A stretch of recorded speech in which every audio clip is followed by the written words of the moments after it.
હવે આપણે આ વિડીયોની અંદર એકાઉન્ટ માસ્ટર શીખશું. માસ્ટરની અંદર એકાઉન્ટ માસ્ટરમાં જવાથી આવી રીતે એકાઉન્ટ માસ્ટર ખુલશે.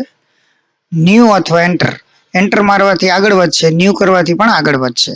જેમની નીચે અંડરલાઈન છે એ બધા શોર્ટકટ છે જે અલ્ટરથી ચાલશે. દાખલા તરીકે અલ્ટર પી કરવાથી પ્રિન્ટ થશે, અલ્ટર એસ કરવાથી સેવ થશે.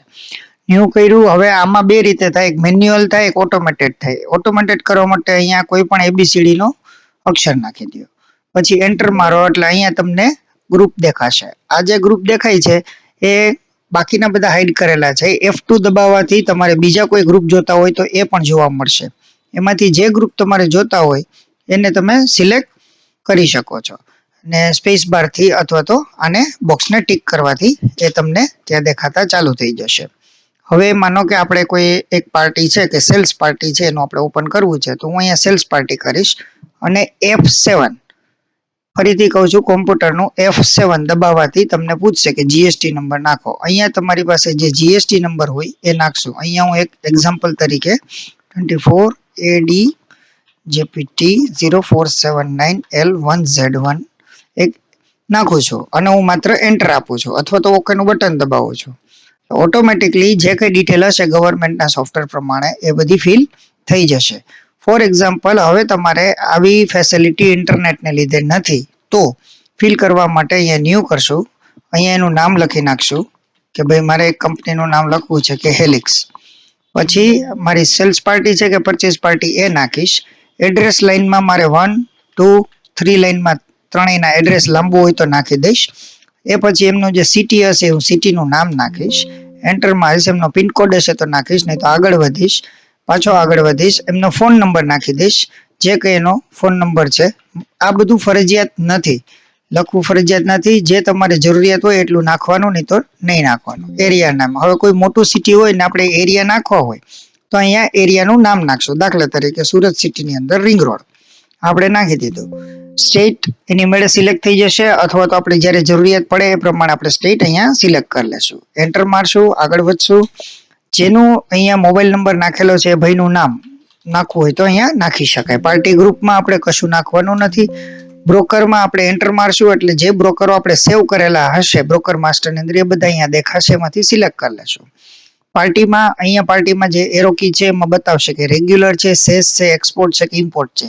તમને બિઝનેસમાં ખ્યાલ જ હોય કે આપણી આ પાર્ટી કઈ છે. અત્યારે રેગ્યુલર છે, હું સિલેક્ટ કરી લઉં છું. અહીંયા એક્સ્ટ્રા વસ્તુઓ આપેલી છે, કઈ એના વિશે લખવું હોય તો એન્ટર મારશો એટલે IGST પાર્ટી ઓટોમેટિક કેલ્ક્યુલેશન્સ કરશે. તમે મેન્યુઅલ તમારી જરૂરિયાત મુજબ અહીંયા ચેન્જ કરી શકશો. ક્રેડિટ દિવસની અંદર જેટલા દિવસની ક્રેડિટ આપવી હોય એ તમારે અહીંયા લખવાની છે.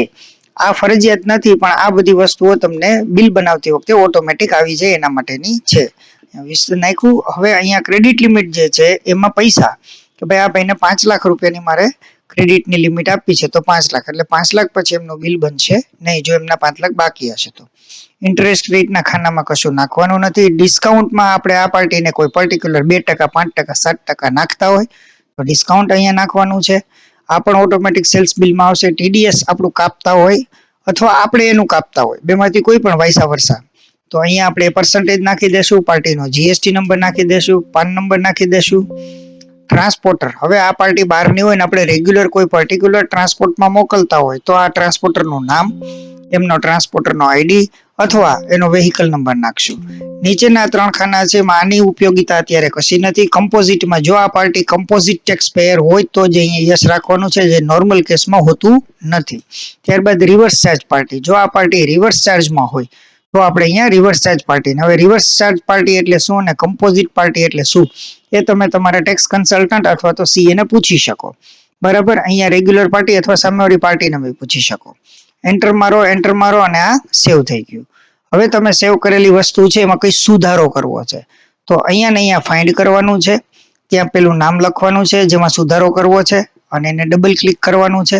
ડબલ ક્લિક કર્યા પછી આખી તમારી સ્ક્રીન ઉપર એડિટ મોડમાં આવી જશે. હવે તમારે અહીંયા જે કંઈ ચેન્જ કરવો એ કરી અને તમે સેવ કરી શકશો. જો તમારે ચેન્જ ના કરવો હોય તો તમે સીધું એક્ઝિટ કરી શકશો. એટલે આવી રીતે એકાઉન્ટ માસ્ટર આપણે બનાવવાનું છે. આ એકાઉન્ટ માસ્ટર કમ્પ્લીટ.